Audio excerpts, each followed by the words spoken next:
Hello and welcome to I'm Every Woman TV. I'm your host, Janette Burke, and today we're going to look at a few exciting things.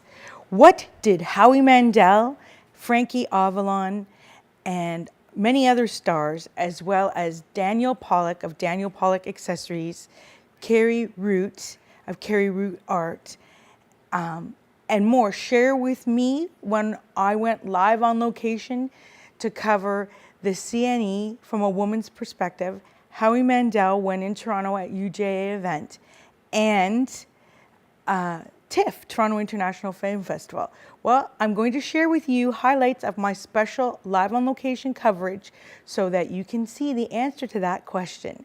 Then we are going to have a little talk about weight loss and you, what's holding you back, with self-love expert, coach, and speaker, Gail Scott, who is in the house with me today. And then we're going to round out the show for you fempreneurs, women in business, with a special magnetic marketing moment on what are you really worth. So stay with us as we now share with you my live on location footage from Howie Mandel UJA event in Toronto, the CNE, exploring it from a woman's perspective, and Toronto International Film Festival. Welcome to I'm Every Woman TV. I'm your host, Janette Burke.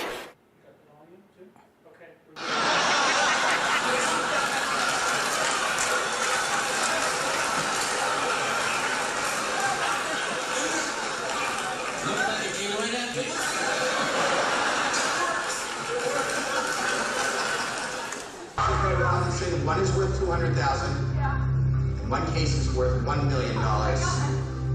You've gone all the way. You have turned down every offer.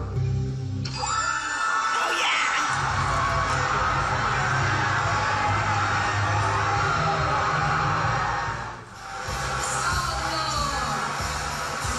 Hello.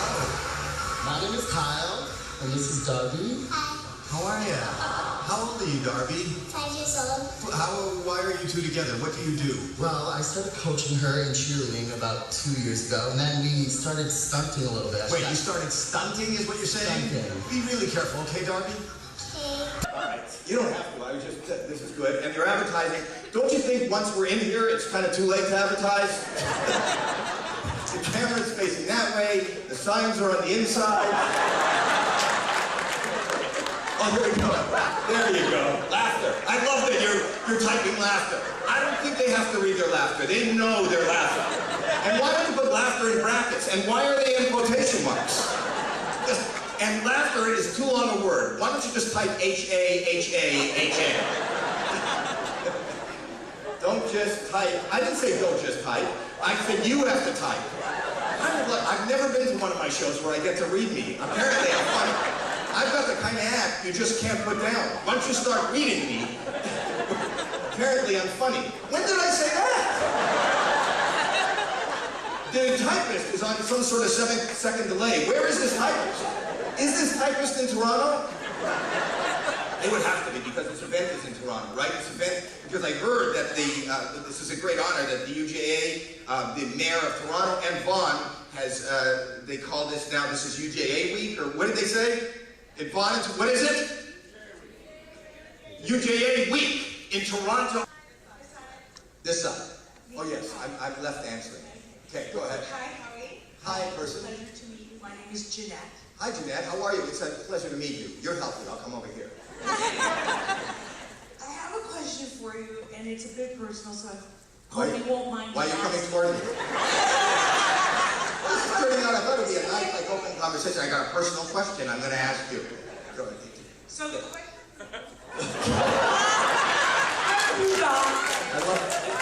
I love the security they have at this event. Like I'm gonna hurt you. Like she could do anything about it. So here's the question, Oh, okay? we have IDF singers. Okay. Go get you. My question is, what would you be doing today if you couldn't have capitalized your great comedic talent and you were still in Toronto, selling carpets or doing the lighting business, and what would you do? How could you live your life, your dreams different? Well, But still capitalize on your talent. Let me know when the question is. What would you be doing? You answered the question yourself.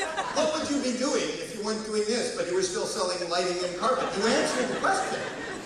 Do you want me to say you're correct? That's what I'd probably be talking to you about, is carpeting. And I did this. Everything I've ever been punished for, expelled for, or hit for is what I seem to get paid for today. I was doing this in the carpet business in Toronto. I don't know if you know this about me. I'm colorblind. You know, I don't know anything about carpet, but I sold a lot, and if you're here, if you were my customer, I'm sorry. But I used to do a lot, I'm going to answer this, and then I'm going to see what you want me to do. You want me to go back and forth, back and forth. So far, this side has not been a great side. We should play over on that side, but it's okay. But you know what? I was in the carpet business, and I didn't know this, but I was in show business because it was like a captive audience. They were captivated in their own home. Like, I would do things like, I remember, because I just wanted to see how people would react. I love awkward situations. I remember going to somebody's house, and then I measured their house, and then I took off my shirt, and the whole family's sitting on the couch, and they're going, what's going on? And then I drew their living room, dining room, and 3 bedrooms all over my body, and I lie down at the foot of the couch. And you could see that they were in shock, but eventually the shock wore off, and I'd go, okay, you want the plush going through here, down the hall, does it end at my nipple, or do you want the heart twist to go into that first bedroom? Eventually, the whole family's got their fingers on me, and they're all pointing, and I was doing things. So I would be doing it, just not for fundraising, just not for, I am what I am, and I do what I do. It's just that I get to do it. I cannot believe nobody's more thrilled, excited, and, honored. In fact, especially when it comes to evenings like tonight. When you talk about tonight, when you, all kidding aside, when you talk about the seriousness of what this foundation does, the United Jewish Appeal, and how many lives it touches, and how important the work is that has been going on for almost 100 years with this organization, and when they can, thank you, but, I don't know why I'm thanking you, but no, but it is amazing, and when they can ask me to show up, to do everything that I got thrown out of every place I ever went to, and they say that would be helpful, I feel like I'm the one that's honored. I feel like I'm the one that should be giving back. This is so amazing. You don't know how much this makes my night and my year. You people are great. I hope you keep up the work. So I hope that answers your question. I don't know that I did. You're welcome. Welcome to this special edition of I'm Every Woman TV, live from the Canadian National Exhibition with your host and creator, Janette Burke. Now, I'm here to cover the CNE from a woman's perspective.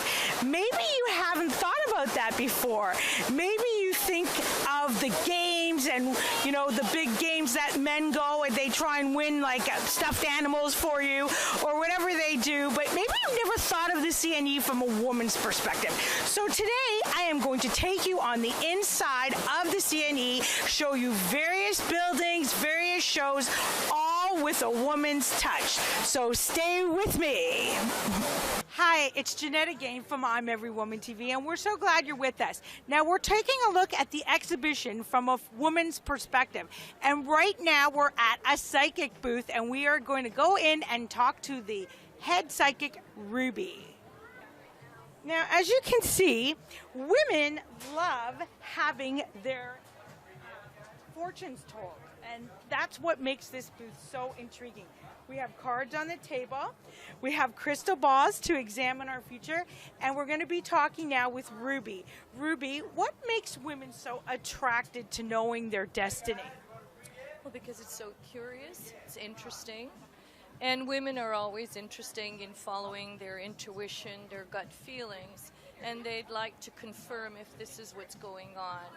Also, a lot of women multitask a lot of things, such as work, career, family, and anything that can help them to understand what they're going through in their emotions and feelings and to confirm certain things that's happening in their life, then this is what the tarot cards do.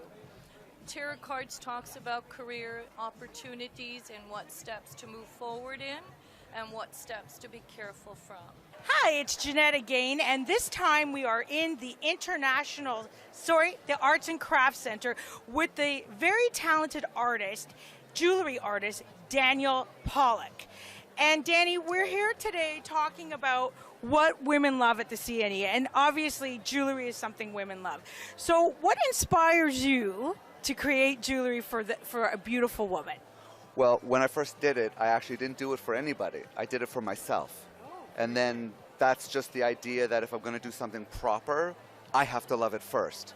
And then if it so happens that the woman can wear it, she looks good in it, and she loves it, lucky for both of us. So even now, even after 32 years of doing it, I still make it for myself first. And then it doesn't seem to be a problem having women love it because, well, 32 years later, I still sell ridiculous. They love it. Hi, we're back, and it's Janette again, and thanks for staying with us. We're showing the CNE from a woman's perspective, and I walked in the Arts and Crafts building, and I couldn't help but notice Carrie Wroot, carriewroot.com, who is an artist that designs art for women. So please, Carrie, tell me, where do you get your inspirations from? From everything that I've loved since I was a little girl, starting with Barbies and paper dolls, and then moving to black and white movies were my favorite, although I love Technicolor as well. Then probably on to current Japanese anime style and illustration. And it's kind of a combination of all of those things, all of those influences. And welcome back to I'm Every Woman TV, special segment, the CNE, Canadian National Exhibition from a woman's perspective. And I'm your host, Janette, and thanks for being with us. So everyone knows that women just love Johnny Depp. In fact, they named him one of the sexiest men alive in People magazine. So I have the honor of talking to one of his character roles, Jack. Captain. Oh, I'm so sorry. Not a problem. A lot of people get a little bit confused because I don't technically have a ship at the moment. It's been waylaid by some other scoundrel other than myself. But it's an easy mistake to make, don't worry. Okay.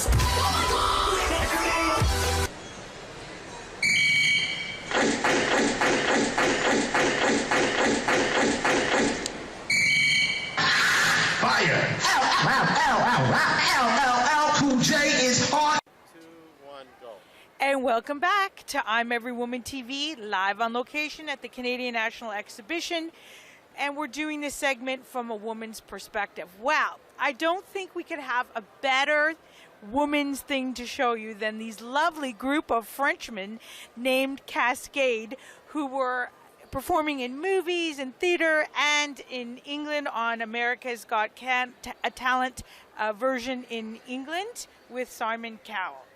Anyway, let's talk to Cascade themselves. These guys are trained acrobats and dancers, and I'm going to interview each one a little bit separately, and we'll ask them some questions just for you ladies. So let me pass the mic over to you. What's your name? Amadeo. Amadeo. So, bienvenue au Canada. Merci beaucoup. Bienvenue. Thank you. Now, the big kahuna, Frankie Avalon!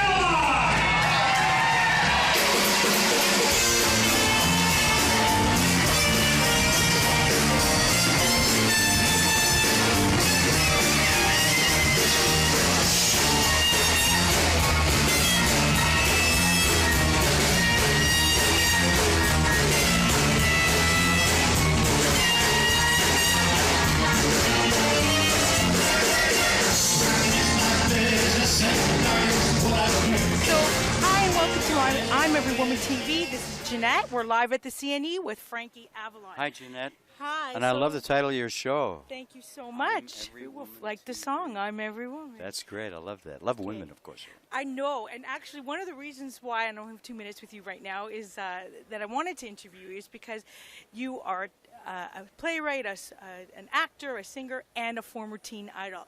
And you know, women still love you. All women still love you. Well, you know what? We grew up together. It's like a friend, you know. It's like the boy next door. They're that kind of a guy, you know. And it's been wonderful because they stayed by me, which is great. And I was wondering, what is the craziest piece of fan mail you have ever received from one of your lady friends? Well, this is television, isn't it? Right. Well, no, I can't say that. Oh, sure you can. No. We're not governed by the No, CRTC. no. No? No. That A lot bad? of crazy stuff, you know. But, something crazy in the all mail, in good. a present. But lots of stuff, you know.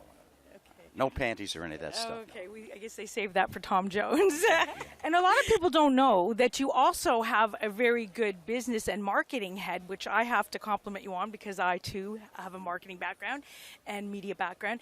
And you have products that you sell, health and food products, on the QVC, which is a shopping channel network here in Canada. Right. And I would like to ask you, what inspired you to have health products and food products? Was it any women in your life, your mom, your grandma, your Italian background? No, you know, Janette, I've always been the kind of a kid. Growing up, you remember the comic books when we all used to read comic books and all that stuff, and they would come up with little things that you'd sell, you'd send away for. And I was interested in all new kinds of things. And when I started to get into the vitamin business and herbs, I started taking those about maybe about 50 years ago. So people would ask me all the time. People would write to me, what do you take? What do you do? What do you kind of vitamins? What kind of herbs? So I said, you want to know something? I think there's something here that I should share with the public, and I did, and I went on the shopping channel and told everybody about it, and they responded, and I started a business. And then I got into the food business because I'm not a what do you call it? I'm not a chef. I'm a cook, you know. And I got a lot of kids and a lot of families, so I love to cook, and I'm Italian, and I love the Italian cooking, and that's how I got into that business too. Well, I think that's great. I have one last question for you because I think we're running a little bit at a time, and I don't want to monopolize you. So in 2009, rather, you had the opportunity to be featured on American Idol, and you were a mentor. And I would like to know, who do you think was the greatest mentor to you in your life? That had to be Nat King Cole. And I loved Frank Sinatra, and I loved Sammy, and I loved all those guys, and Dean. But Nat really took me under his wing and really worked with me, and I'd go and watch him, and I'd see his style and his talent, and saw how he would pick and choose material in songs and how he would approach the audience. So he was really my guy. Hi, it's Janette here from I'm Every Woman TV, and we are at the CFC Norman Jewison Barbecue for TIFF. It's an annual barbecue, and I'm here with Emmanuel Vaugier. I'm sorry I said that wrong. Emmanuel's a pretty big actress. Tell us some of the things you've appeared in. Well, right now I'm doing Lost Girl. We're in our 4th season, and that doesn't premiere until November. And Hi, we're back at the Canadian Film Institute's barbecue, hosted by Norman Jewison for TIFF, and I have a treat for you. We have a wonderful ballet dancer. I'm going to let him introduce himself to you and tell you what it's like to be a male ballet dancer lead in a pretty dominated female industry. My name's McGee Maddox. I'm a first soloist with the National Ballet of Canada. Being a ballet dancer in a predominantly female-dominated world is it's very hard. Takes a lot of focus and patience, but it's also a lot of fun. And I'm really enjoying the work that I'm doing right now. So speaking of the work that you're doing, what are you in now? What's your latest thing happening? Well, first up this season at the National Ballet, we have performances of Swan Lake starting November 9th. And then after that, we have performances of a project called Innovations, which is 3 world premieres in one evening of 2 Canadian choreographers and Hi, and welcome to I'm Every Woman TV. I'm your host, Janette Burke.